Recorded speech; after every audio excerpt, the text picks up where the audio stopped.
here with Damon La Scala at the Accessory Warehouse in Inglewood, Colorado.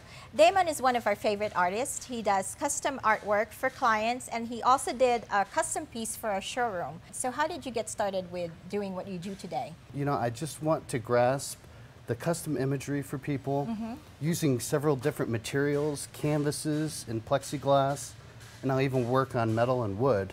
I just started working on the plexiglass in the last 7 years, and that has really opened up in the design field with a whole new look that people really haven't, they're not used to it. But when it comes out, it really lends a very unique look, and then taking that and hanging it in several different ways is amazing for the client because there's a lot of options. Now, when you did the piece in our showroom, you actually went to our showroom. Yes. And you looked at our colors, and you didn't really, you weren't there that long. No. When you say that the artwork has to scream off the wall, that's what my artwork in that showroom does. I felt it had to be, kind of have this organic nature feel. Like it just all came together. It wasn't purposeful or anything. Yeah, so when I went into your interior, it was like I kind of soaked it up like a sponge, and I took all the elements you had.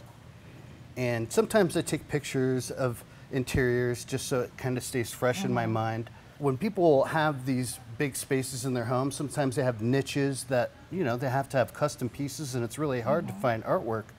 So customizing it is a really key thing that I try to hone in on. Right. Every household or every commercial space has got a certain feel, and that's what I want to capture for them. Great.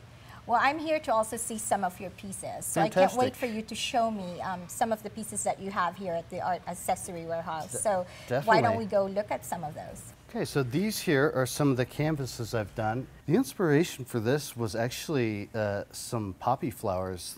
It's almost the silhouettes I took from them. I love using this fast motion with the strokes, and then again, having some of this nice organic flow in the backdrop lends the hard line and really make it a dramatic piece. Yeah, so you're combining the strong lines and the soft lines together. And I do like working outside. I actually painted this outside, and sometimes I won't even use an easel, and I like working flat. On the ground? Yeah, on the ground. Oh, wow. And then sometimes I'll pick up the canvas and let it run. Just seeing the paint run to me is an inspiration sometimes. This one is filled with different textures. Right. And again, textures is another big thing. I love going really thick. Different finishes is very important to clients. This one's got a matte finish. This one's got a nice semi-gloss to it. Well, that's really great. I mean, I can't wait for you to show me the plexiglass. Fantastic. All right, let's go over there. So here's some of the plexiglass that is painted in reverse. This particular plexi is some aspen trees, and I try to capture that Colorado feel. This is pretty. Thank you. This has actually got some gold leafing. I integrate some gold leafing and several different polishes. Right. It's hung on a wooden frame, and it just refloats off the wall. Right. Gives really, there's several different angles that designers can take this for their clients. Well, this is a great way to hang this kind of artwork. I mean, I would never have thought of this. Thank you. I know in my showroom, too, that you use a different way to hang it, and I think it's because it's bigger. Those are done with offsets. Yours particularly are the stainless steel, which I have on this third piece here on the top. The stainless steel is pretty popular, as you well know. We can get them in coppers, golds, even like a gunmetal smoke black. But that really lends a very sharp contemporary feel. So I also see that one piece there, you could actually do some sort of a 3D look. It doesn't have to be like flat like this. Certainly. So tell me how you did that.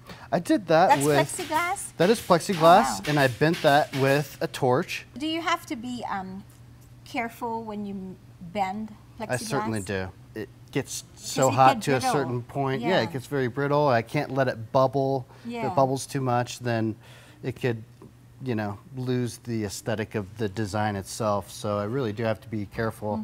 Thanks for sharing with us today. Certainly, Lenore, thank you. I know Jen and Linda are going to talk to you and share with you the design plans that we have for the Parade of Homes, because they'd like your ideas to, like, what you think would work in that space as far as artwork. Definitely, I'm looking forward to it. I've always loved the Parade of Homes, and I feel honored to have a piece going in there. Great. So. Well, thanks so much, and you know, we love to showcase your work. Thank you, Thanks, Lenore. Damon. I appreciate it. Up next, we'll have Jen and Linda showing Damon the design plans for the Parade of Homes in Elizabeth, Colorado, and get ideas on what kind of artwork would fit in this space.